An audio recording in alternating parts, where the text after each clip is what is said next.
being seen by any Radiant Vision yet. And this is looking very dangerous for this offlane here. They've got the Earthshaker Fissure, but maybe the Earthshaker they go on. Jark's coming in from behind, they can disrupt up the Earthshaker. Dark's going to surge himself, but he's just going to leave Debbie to die here. I think he needs to try and find a TP out, and he's done. You betcha, 4M. Catches that March, and that's going to be 2 kills going the way of MVP.HOT6IX to start game 3 off. Just going to hide on top. I think they know where he is, but they just unfortunately can't do anything about it. And they've wasted dust as well, so they're trying to drag him and lead him to that sentry vision, but I don't think Sunbee's going to fall for it. He's just going to go for the safe move, play further down away from the supports and just try to cut the wave.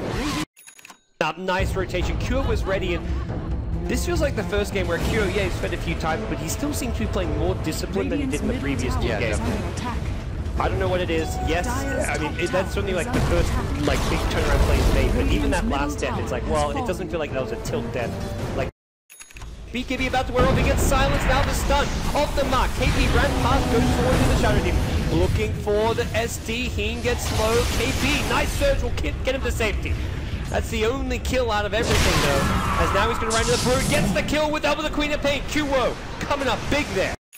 Strike, Sonic Wave available as well. They'll even use it here. Somebody gets another web or pops the ultimate. May look to turn the lights on. Blink Scream, defensive disruption. He could be the target instead. One more right click. Coconuts come and help out. Sunbeam meanwhile gets brought down by the Sven. They're going to kill off another in the left track. Left track TP'd into just certain death. Tower, but they'll be okay with that because it's a minor thing in the context of this game. As their mid tower is going to get pushed up right now. The Sven, I believe, still does have the Aegis, and Betty has a blink as well. Oh, they missed the fissure onto the Invoker. He does get the cleave down, and oh my god! Sven just goes to town! With the glyph wearing off, he's going to clean up this melee racks and blink forward, actually going for the kill. He did not expect that one. That's a dead Shadow Demon to start off this fight. Now Warcry out of there, gives him some armor. He can fight Sunbeam with this one. Nuts instead can become the new target. Down goes the Witch Doctor with the Sonic Wave. It's going to be Jerex getting low, but not brought down. Bambi, Blink, Echo Slam with a wall. 4M gets surrounded by MVP.Phoenix, and they're going to take the mid lane. HOT6 got off to a hot start in the first 8 minutes, and then things just completely snowballed. This game, they waited for HOT6 to overcommit and over-aggress, and it just felt like they got a little bit more out of things this time around. All right, well, we're joined again here at the panel by K-Pop and Purge. What do you guys make of Game 3?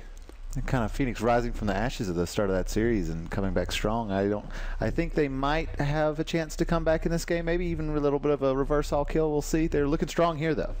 One thing I want to talk about is the Sven pick. One of the stats that was pulled up was that MVP.Phoenix keeps picking Sven instead of Gyrocopter when Gyro is available, and I think the solution is that it's very good against Leshrac because you kept complaining about them not having damage, and I looked at the draft and I was like, they actually do have damage, except it's a Leshrac, and obviously it's countered by BKB, and they had a lot of trouble in the early game because they had the Sven counter, which is Shadow Demon ult, but once he got a BKB, he jumps in, Frev can't do anything to stop him, and basically has to do his best to stay alive until the BKB runs out, and then their damage comes.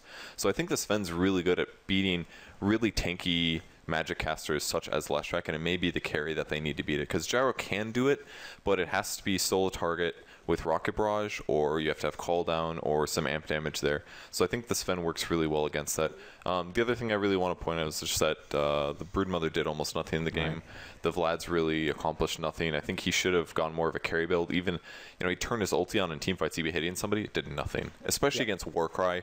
I think that's probably why he looked so piddly. It's because their whole team had 20 armor. KP's item build or skill build was the one that I think is the best. 1 stun with 4 in cleave and 4 in Warcry if they have some physical damage, and it just made Brood completely worthless. He had a good early game, but it didn't turn into anything in the team fights. I think battle build was fine, but yeah, getting the Vlads was a non-impact item, like going straight for the BKB into an AC, into the SMY we've seen. Something else would have made a lot more sense. And it seemed like a weird position for HOT6 to try to change up their formula a bit.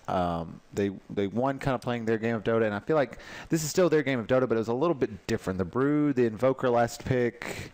I think it was the same. Same for me. For me, it was the exact same thing. But this was the first time where Phoenix just had a really good mid-game plan, and so much of that was around the Sven BKB timing. Because until that BKB timing, they were struggling. Yeah, I mean, I think it was the same because they had Jerex starting as a support. He shifted to gank the mid lane, and then he ganked the mid lane a lot. Those were really well executed ganks with the Tornado into Lina stuns. I thought that was really good.